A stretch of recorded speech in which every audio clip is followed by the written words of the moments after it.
Welcome to the Visa Mo, Sagot Ko, ang kauna-unahang lingguhang talakayan ng mga bagong balita at batas ukol sa Australian Migration Law and Process.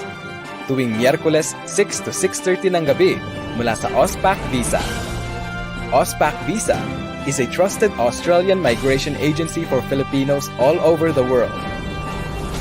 Auspac Visa is the home for all Filipino professionals, skilled workers, partners, families, students, graduates, and trainees who want to visit, live, work, and permanently stay in Australia.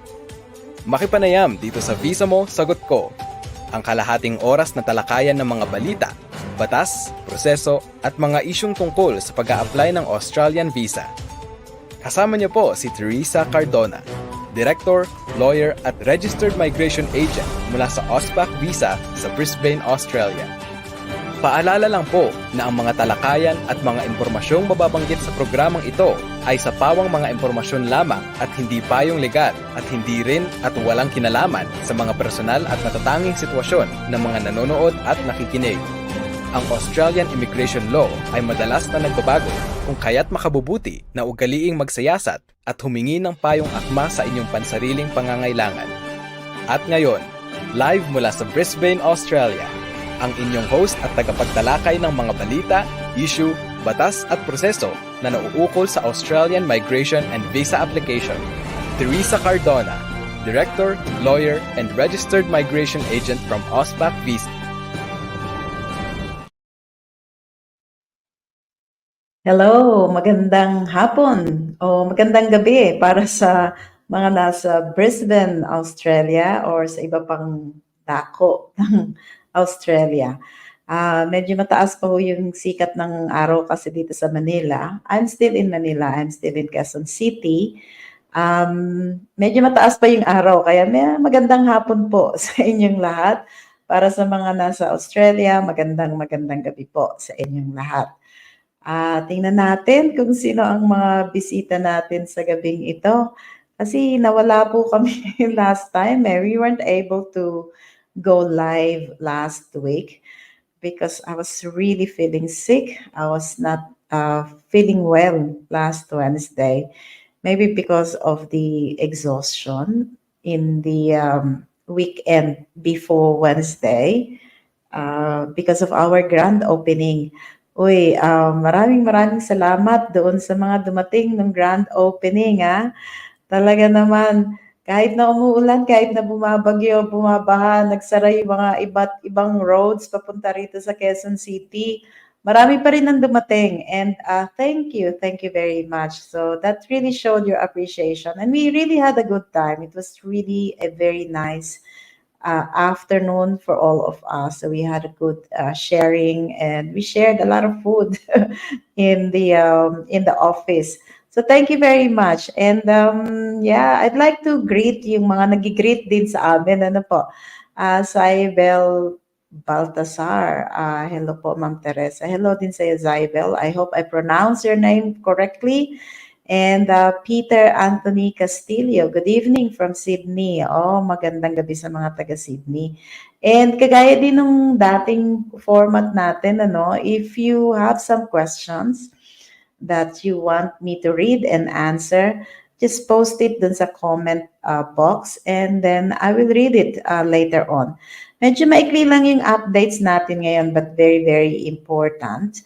But before I do that, thank you very much for those who came over for the opening. Maraming salamat po. At yung hanggang ngayon po ay nagpapadala pa rin ng messages sa amin, ng email at ng congratulatory messages for our grand opening and for the 17th year ng Auspac Visa. Maraming salamat po. Sana patuloy po nyo kaming tangkilikin so that magtagal pa po kami.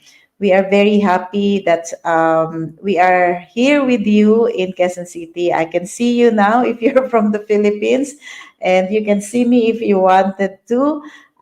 But it doesn't mean to say that I'll always be around. So preferred communication pa rin and correspondence is of course the efficient way, which is, using the digital technology.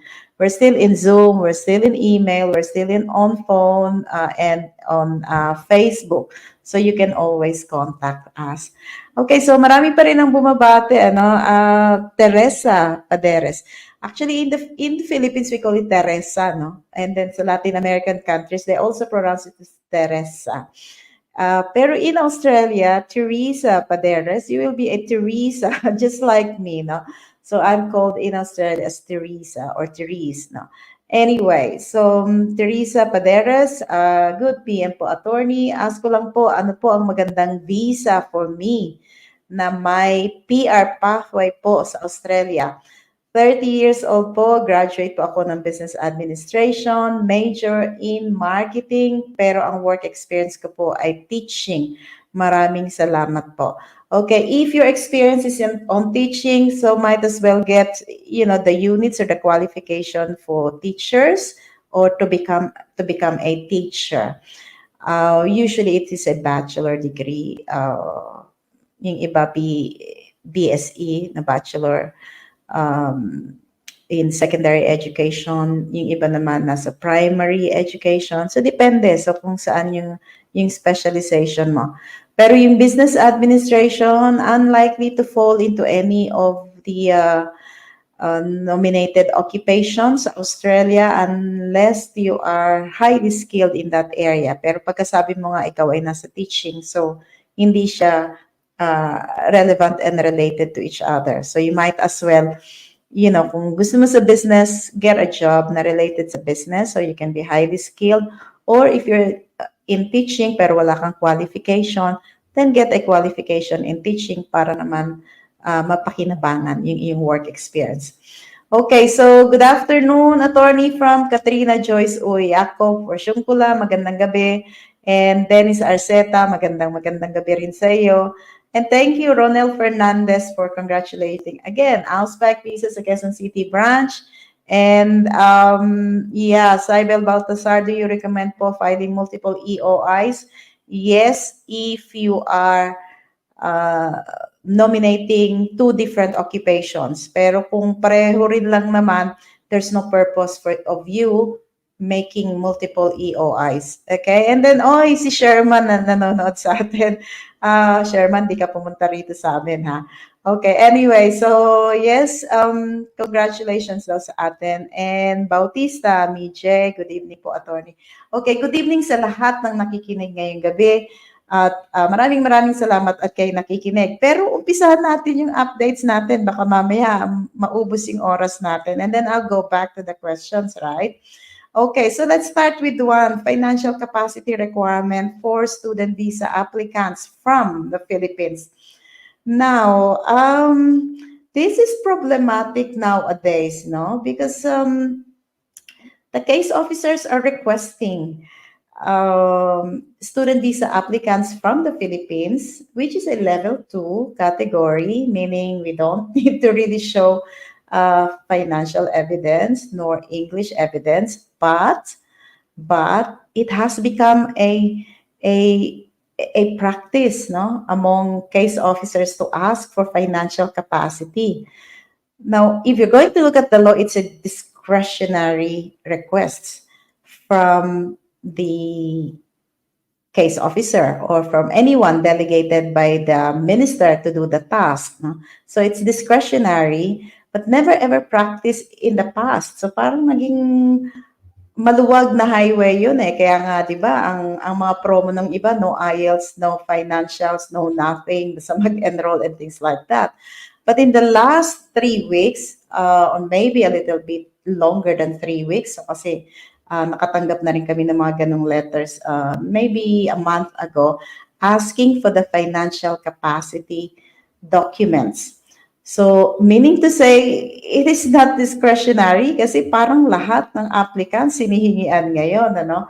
And parang nagiging mandatory na. So, kaya you need to be really prepared about this because if you are caught without any of those, believing that, okay, level 2, wala namang financial requirements, and wala kayong perang mapoproduce, then ultimately, your application will be refused. Now, I don't know if this is a good thing or bad thing, but this is not being requested at the time of application. So, meaning to say, you can proceed with the application without the financial documents. But then, surprisingly, after you lodge the application, 1 or 2 days, ayan na ang case officer asking for the financial documents. No? So, it's in our practice, we don't want to treat it as discretionary anymore because it's now an established pattern that you have to be ready with the financial documents. So we want to treat it as mandatory in order for us to get positive results for our clients. Okay, anyway, so what are the requirements now financially? Okay, so now, there are changes, no? Tumaas ng kaunti lang naman. Di naman masyadong malaki. Pero most important thing here, kahit na hindi siya malaki, is yung discretionary power of the case officer to request is being exercised extensively nowadays. So be prepared, okay? Now, for the annual costs and expenses required for surplus 500 or 590, so noon, $21,041 a year. So living cost lang to ha. Ngayon tumaas, it went up to 24,505. What does it mean? Kung ikaw ay pupunta ng Australia, kailangan meron kang 24,505 in your account in at least in the last 3 months before you lodge your application. Because the case officer will ask for your bank transactions in the last 3 months before making an application. So living cost lang yan ha, para sa nag-a-apply ng student visa, para sa isang tao. Pero hindi lang 24,505 ha, don't get me wrong, living cost lang tong pinag-uusapan natin. But the law will have to require you not only the living cost, but of course, the equivalent of 1 year tuition fee, yung course fees nyo. So kung ang course fee nyo is 20,000 for 1 year, so that would mean 24,505 plus 20,000 Australian dollars. So that will be 44,505 na yon, di ba? Pero on top of that, you should also be prepared to show at least 2,000 Australian dollars para naman sa inyong airplane ticket. Okay? You get how it's being calculated now. So 24,505 for single applicant, 1 year tuition fee plus 2,000 airplane ticket. Kung ang tuition fee mo ay 12,000 lang because nasa vet sector ka, edi mura-mura. So, pwedeng magiging mga 37,000 lang lahat-lahat yun. No? Australian dollars to. And then you can just make a conversion of it sa Philippine peso if you are using the Philippine bank documents. Okay? So, now the living cost for spouse or with de facto partner, kung isasama nyo siya. So yung basic na 24,505, you need to add 8,574. Okay?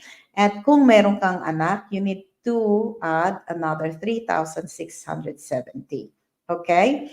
Now, kung nag-aaral naman yung inyong anak, tapos isasama nyo sa inyong pagpunta sa Australia on student visa as dependent, you need to put the school cost, which is around 9,661 Australian dollars. Okay? So, medyo lumalaki, bumibigat pag dumadami yung kasama, no? Kaya nga yung iba, hindi sinasama yung kanilang partner o yung kanilang mga anak. And also, considering din na yung insurance nyo, yung health insurance, yung Overseas Student Health Cover o SHC, tumataas din yun, no? Kasi dumadami kayo. And the payment is upfront. So, walang installment pagdating sa OSHC. Now, kung walang pera o kung walang maipapakitang financial sa bangko, pwede rin naman yung sinasabing personal annual income, yung kita nung nagbibigay ng suporta sa iyo, no? Pero yung batas ngayon na tinitingnan o lumabas, hindi binabanggit dito na pwedeng magsuporta yung mga auntie, uncle, lolo, lola. So ang sinasabi lang dito, parent at saka yung mismong personal applicant, yung applicant mismo, no? We're still testing kung ano ba talaga yung coverage nito because used to be okay ang uncle, auntie. And we actually have done some applications in the recent past na yung uncle, auntie ang kanilang mga supporters, no? And it all went okay. But because this has just recently came up, yung amendment ng batas, yung tinatawag nating Amendment 23/070,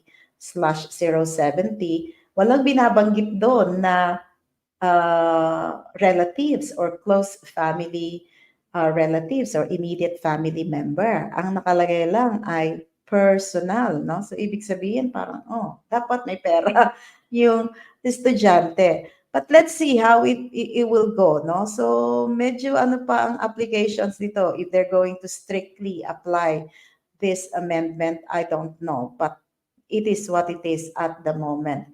Okay, so personal annual income, kung hindi makapagpakita ng bangko o pera sa bangko, ikaw o yung parent mo, dapat merong income na at least $72,465 a year. Magkano man yan sa Philippine money, I think more than 3 million, I think, na dapat kinikita nila in 1 year in order to support yung inyong application kung wala yung cash money na nasa bank account. Pero kung may kasama kayong secondary applicant, asawa, medyo tumataas yung annual income na hinihingi ng immigration. So it's about 84,543. Okay? So, yun yung ating mga yung ating update sa financial requirements. So just be very careful now when you apply for student visa. Pag walang pera, medyo ingat, no? Kailangan ng pera o paghandaan ang pagpunta sa Australia. Kailangan merong pera na nakalagay sa bangko 3 months before you make an application. Okay? Now also another update, New South Wales open na for nominations. Pero hindi ito kagaya ng dati na mahaba yung listahan at malawak yung listahan, no? So ngayon, although it's open and just like what I've said in the last few weeks na the allocation is very small. It's not as big as last year. So it will become competitive. And New South Wales is saying that they're only going to consider applicants from the key sectors that they are listing. So what are the key sectors that they are listing?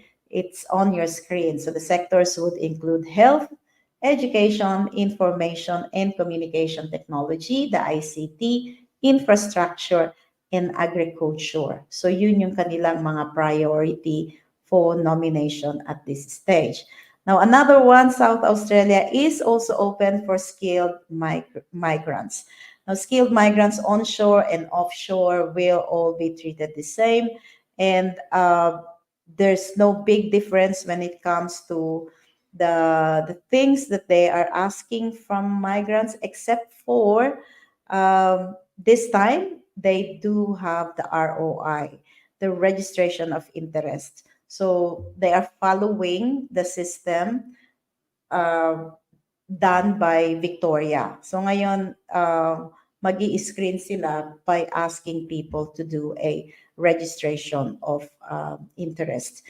And from there, they can process it. Okay?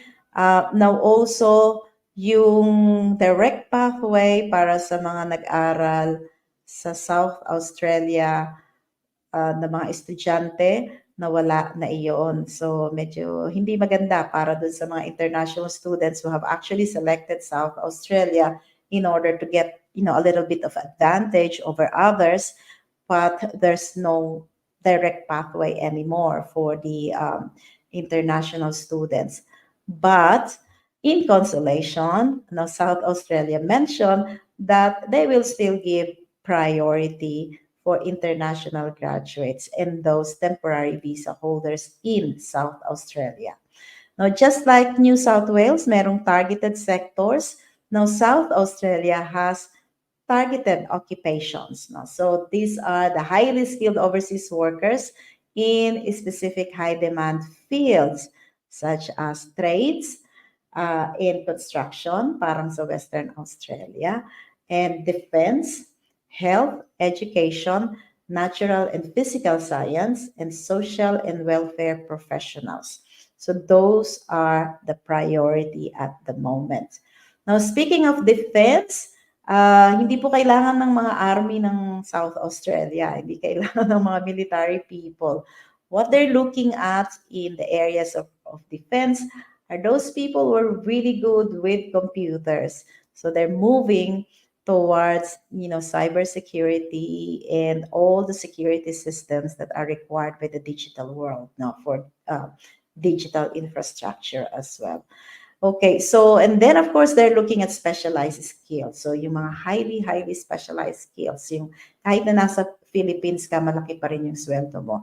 Kahit nasa ibang bansa ka, pagka laki-laki ng sweldo mo, yun yung mga tina-target din ng Australia because that means they are highly skilled people. And of course, there's over 290 occupations listed by South Australia. The only thing that you need to do is to go to the website and then find out if your nominated occupation is on the list. Hindi na namin po sasabihin yung 290 occupations, but at least you can go to the website of South Australia and then check out kung nandun kayo o yung occupation nyo.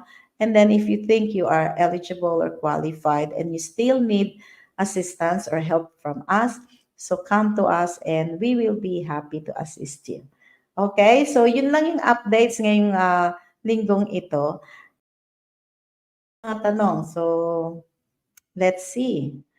Ang mga tanong. Okay, Jerome Mandani. Hi po, attorney. Can you tell us po about the holiday visa and ano po ba ang qualification? Is this the working holiday visa that was announced by Albanese and President Marcos?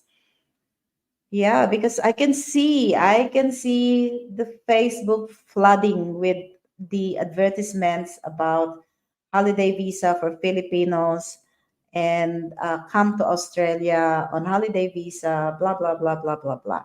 Just like what I've said in the last 2 weeks ago, wala pa pong batas tungkol dyan sa working holiday na yan. Okay? Don't be fooled, don't be scammed.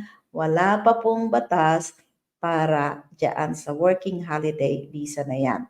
Nagkamayan pa lang po, nag-shake hands pa lang po at nag-photo ops ang dalawang presidente. Pero wala pa pong batas. Hindi pa kami makapag-advise kapag walang batas. So, we still need to be supported by a legislation so that whatever we say here are correct.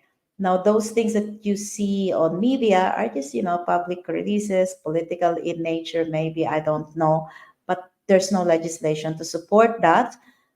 Maybe it's in the agenda, maybe they're working on it, but at the moment, there's no work holiday visa for Philippine passport holder. You will know it once it's out. Parang kagaya ng agricultural visa. You remember? I think 2 years ago when there was, a huge media frenzy about agricultural visa, and there's so many Filipinos who are actually contracted someone to get, agricultural visa, mga nagbayad na, ganyan-ganyan, ganon-ganon.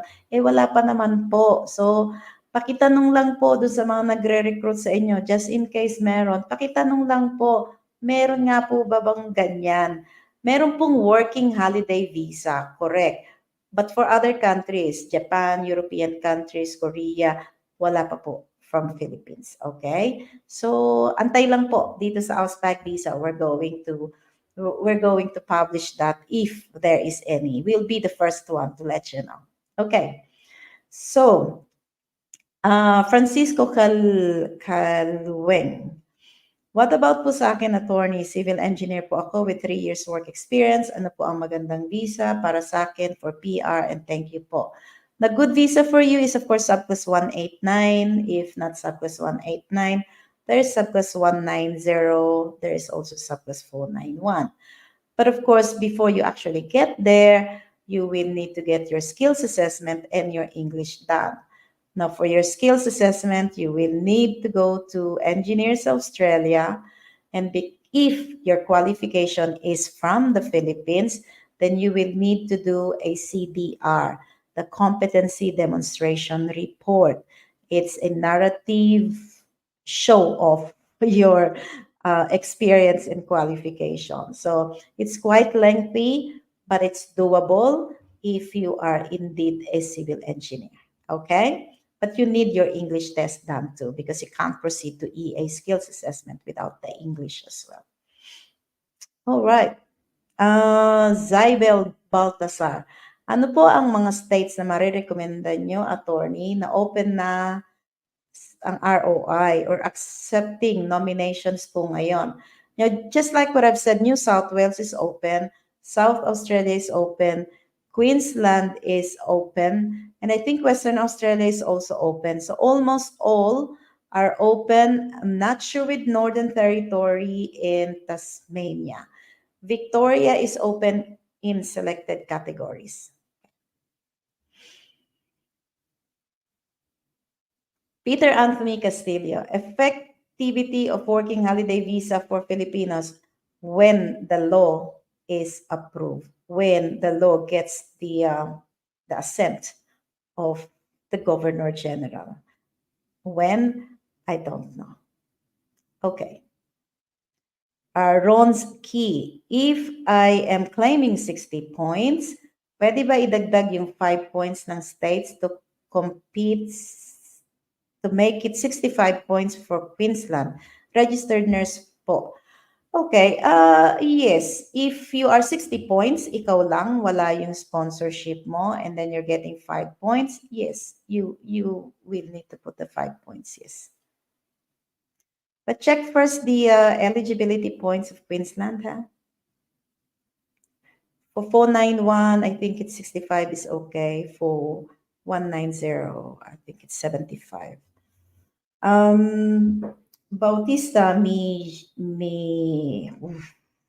hirap basahin ng pangalan mo. How do you pronounce that? MJ Hey? O Jay?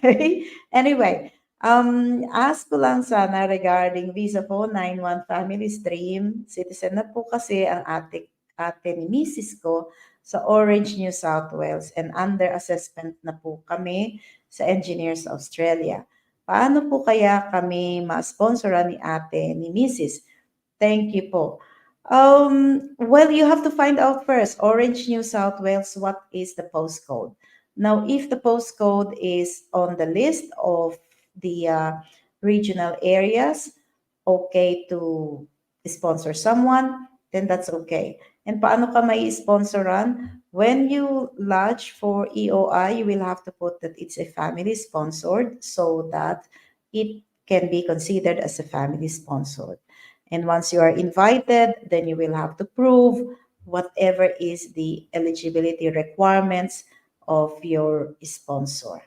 But before you do the EOI, it is very, very important that your sponsor meets the requirements and the eligibility.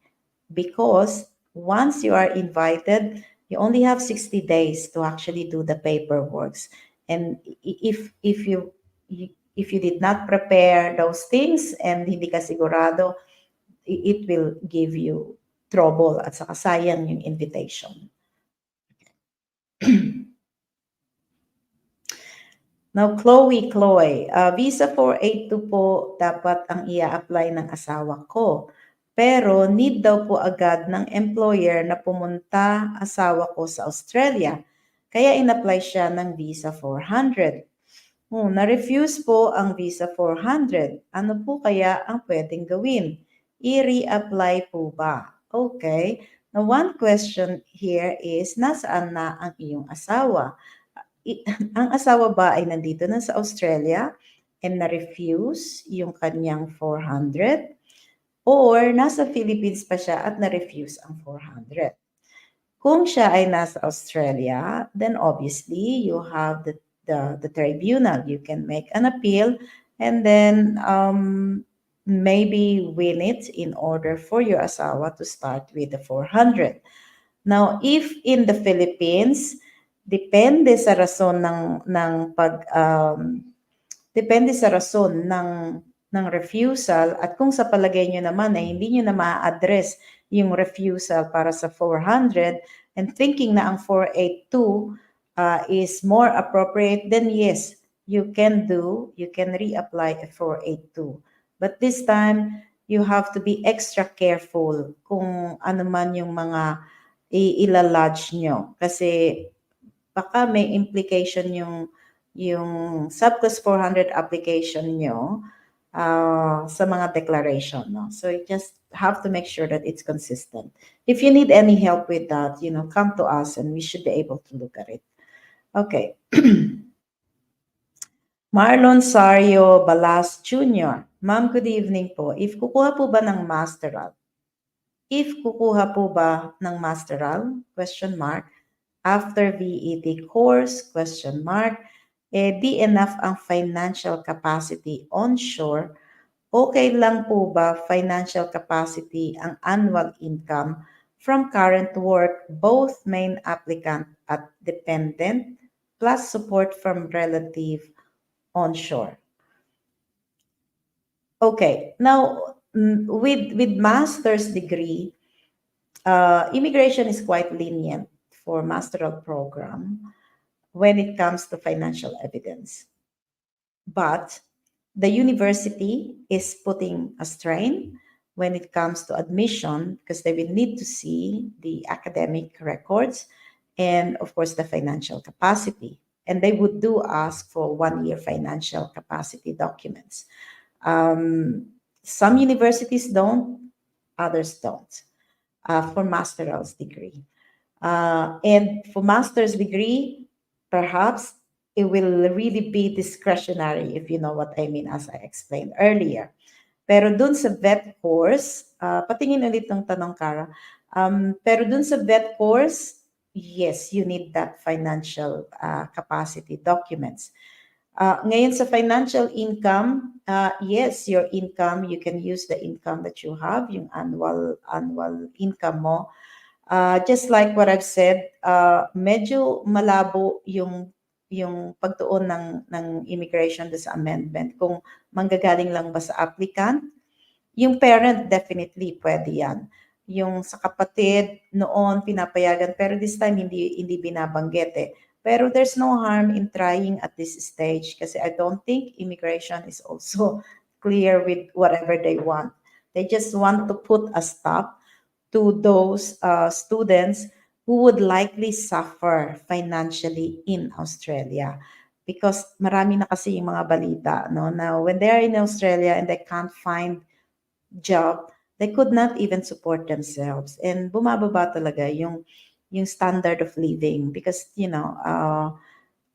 Australia is different, no? Mataas yung standard of living doon. So, kung walang pera, na panggastos because yung expectations na binigay din sa kanila, okay na, basta walang pera. Pag andun ka na, makakakuha ka ng trabaho and madali lang. That's not true. So that's why immigration wanted to make sure that, you have enough money for 1 year because you cannot rely on the salaries that you will most likely get. Hindi yon promise yon, baka hindi mangyari, what will you be in Australia? So that is what this amendment is trying to tell people. That's the message of the amendment. Okay. There's no harm in trying in doing that, Mark. Okay, Nicey Humbry. Good PM po, may I ask if I will qualify for Visa 491 Australia, sister sponsored Victoria, student visa 2019 Australia, diploma of accounting, 10 years experience in finance department, LGU, tax collector administration, business licensing officer, and score 0.75. Okay. Now, if your score is 75, well, yeah, that's past the 65 points, and you can do your EOI. And definitely that will qualify for the 491. I'm not so sure about whether or not you have the skills assessment done and whatever occupation you are going to nominate. Kasi yung diploma of accounting, even if you've done your student visa in 2019 in Australia, that is not the required level of education for accountants. It has to be a bachelor degree. But if you have a bachelor degree in the Philippines and pass the skilling authority for accountants, kung sinabi ng AACA na pwede, then yeah, it's okay. And 75 points is okay. Abby Bige or Bike or whatever, but I hope it's Abby. Hi, hi po, ask lang po. Is it possible to apply for Visa 190 for social worker graduate po? Ang hobby ko ng criminology. Thank you. Oh, social worker, they're very, very strict. Your assessing authority would be ACWA, ACWA, and they're very, very, they're very, very strict with the qualification and the relevant work experience. So have a look first, ACWA, that will be the assessing authority. It's okay to apply for subclass 190, but my issue is not the subclass. My issue is the skill assessment, whether or not your husband can get a positive skills assessment. Okay. Will Gals, pwede po bang mag-sponsor ng anak as child or dependent visa 24? Teka, parang hindi ko naintindihan na. Pwede ba mag-sponsor ng anak as child visa or dependent visa? So 24 years old siya, college student sa Pinas and single. Yes, you can, but only up to 25 years old. So medyo tight yung medyo tight yung timing mo, pero yeah, possible pa yan. Habulin. And also, basta dire-diretso yung pag-aaral ng bata, walang gap ng pag-aaral. Hindi siya dependent by choice. Ika nga. So, dapat dependent siya naturally. Pero baka ang nangyari sa kanya is nag-aral, huminto, na-kick out, bumalik sa pag-aaral, huminto, bumalik sa pag-aaral, huminto, nagpahinga, and then bumalik ngayon sa pag-aaral. That will not pass as child dependent because it will become apparent that it is dependency by choice. Okay. Now for Visa 500, student visa after graduating from a master's degree, how does the graduate apply for change of visa to be allowed a 3 years work permit and then work towards PR?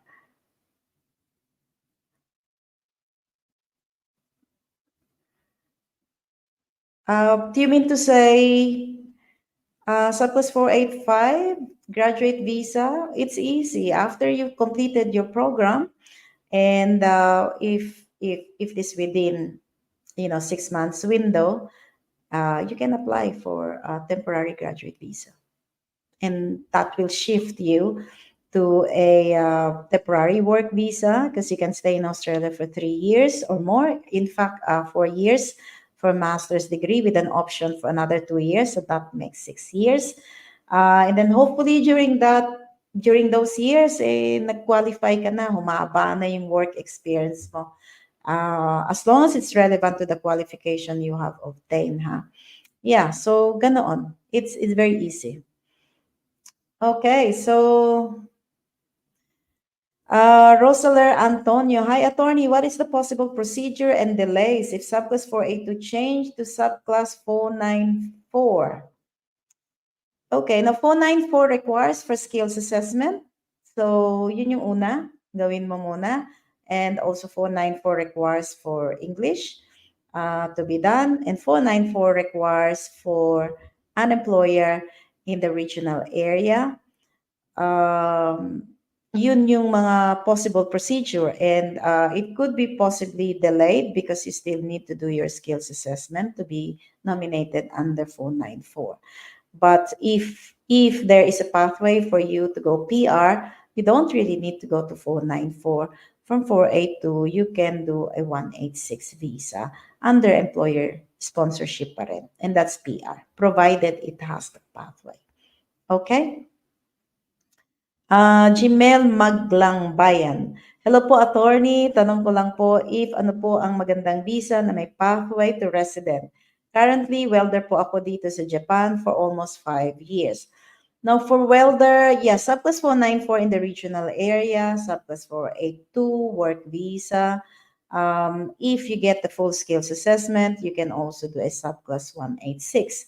Now, if your points are good, so depende sa assessment natin, you can also approach subclass 491, 189, and 190.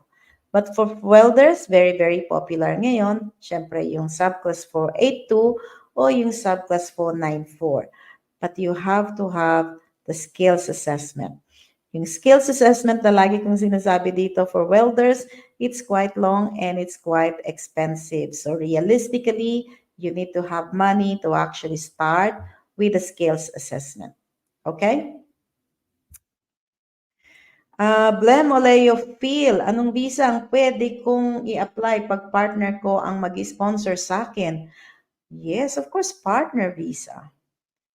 Okay, so depende, no? Sabi mo kasi partner, ibig sabihin, partner na kayo, no? Hindi yan prospective, hindi fiancé.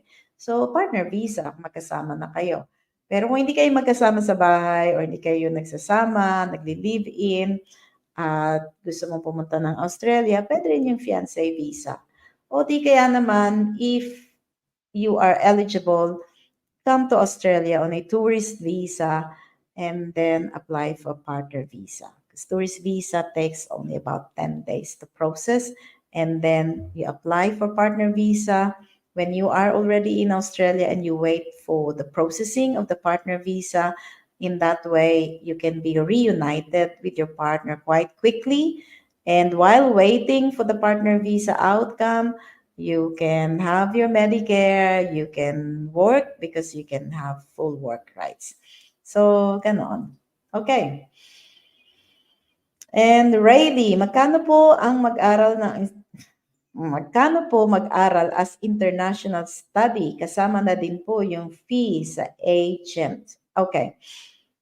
Depende sa course yan.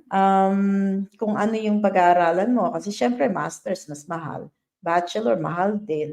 Vet, medyo mura-mura. Okay? But generally, for professional fee, in our case, we do charge 1,650 to assist you with your student visa application.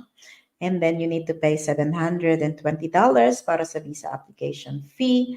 And then run about 1,200 for your OSHC for, I think, 18 months cover, and then plus the tuition fee. Now, we are going to have some programs available in the next few weeks to be published in Auspac Visa.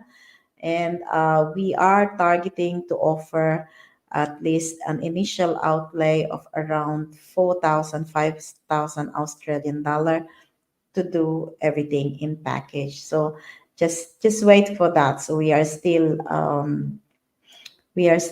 talking with our partners if they can give it to us in that kind of scheme or that kind of schedule. All right. Okay.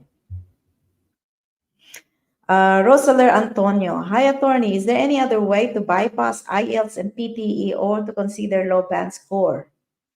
For what? For what purpose? Is it going to be for student visa, going to be for 482, admission sa college? Depende sa purpose. Kung student visa, yes, you can bypass IELTS and PTE. Depende sa schools. In some schools are giving, internal tests for the applicants. So, okay din yan sa immigration. Pero, nowadays, it's becoming apparent that even IELTS, not required by the school, is being asked by the case officer. So ako, ang lagi kong advice, try IELTS, try PTE, because, you can't escape that requirement. Maybe for the student visa, pero when you go to graduate visa, it will still be required. When you go to skilled visa, it will still be required. So might as well know it now kung nasaan yung level ng English nyo by taking the test so that you can improve kung saan man kulang, whether or not hingian kayo para sa inyong student visa application. Chris Relosa. Good afternoon po. I think I will have to choose 2 more questions after this and then we'll wrap up, okay? Now, Chris Relosa, good afternoon po. Approved na po visa ko for 8 to visa under labor agreement. Ay, congratulations. Direct hire po. Tanong ko lang po about subsequent entrant visa ng family ko. About po sa payment, magkano po kaya sa 5 members of the family? Balak ko pong sa inyo magpo-process. Happy 17th anniversary for helping Filipinos to want to work, study, and live in Australia. More power po. Okay, Chris, subsequent entrant lang naman to ng family mo under 482. Basic fee namin sa subsequent entrant is 2,500 plus the visa application fees. Okay? And Josefina Belmonte, for skills assessment, need po ba ng most recent experience? Okay. If may gap po, not more than 5 years. Yes, skills assessment usually requires for work experience in the last 5 years. Meaning to say, yung mga experience nyo over last 5 years, hindi ko kwentahin, no? Hindi isasama doon sa skills assessment, especially if it is Vita says handling it. Ngayon, kung may gap, may mga gap doon sa 5 years na yun, pwede pa rin yun. As long as you meet the minimum work experience requirement in the last 5 years. Now, if this Vita says, they always ask for 1 year work experience post-qualification. So, kung na-meet mo yung 1 year experience na yon in the last 5 years, even if it's may hati-hati o mayroong gap, that should be okay. Okay, so I think that's it. I can see there's a lot more questions coming, but I have to go because I have another appointment. So I'll take one more as the last one. Okay, Peter Anthony Castillo. Hello, Tony. Where does the AITSL base their assessment in assessing overseas education qualification of teachers? I know not all universities in the Philippines belong to Section 1. Do they refer to the country education profile to determine the AQF level? Thanks. Yes, they do refer to the country education profile. That's correct. If you are a graduate of Bachelor of Education in the Philippines and you do have a license, even if your university belongs to level 3, belongs to level 2, if you pass the examination, the PRC exam, and you are licensed, that will go. That will be enough to meet the qualification requirement. And then, of course, you need to have the 45 days practice teaching and the English 8778. Those 3 things, very, very important for AITSL. Okay, so I think that's it. Maraming salamat po sa mga nagpunta ngayon. And please, if you feel and if you think that we are helping Filipinos, sharing the information and updates about Australian visa processing and application, as well as Australian immigration law, please please share, and please subscribe to our YouTube channel, and then follow us in all the platforms that we have. Maraming salamat po, and we hope to continue doing this with you. We're very happy that you are always with us every Wednesday. Thank you very much. Teresa Cardona po from Auspac Visa. Bye. Australia, the land of opportunity, natural beauty and endless possibilities. If you ever dreamed of calling Australia your home, Auspac Visa is here to make that dream a reality. At Auspac Visa, we specialize in helping Filipinos secure the Australian visa they need. Our team of experienced immigration experts is here to guide you every step of the way. From visa applications to paperwork, we handle it all. You can focus on planning your new life down under. And when the time comes, we'll be there with you as you take the oath and become an Australian citizen. Join the thousands of satisfied clients who have made their dreams come true with Auspac Visa. Australia is waiting for you. Contact Auspac Visa today and start your journey towards a brighter future. Auspac Visa, your trusted immigration law services. Call us today or visit our website to schedule your consultation.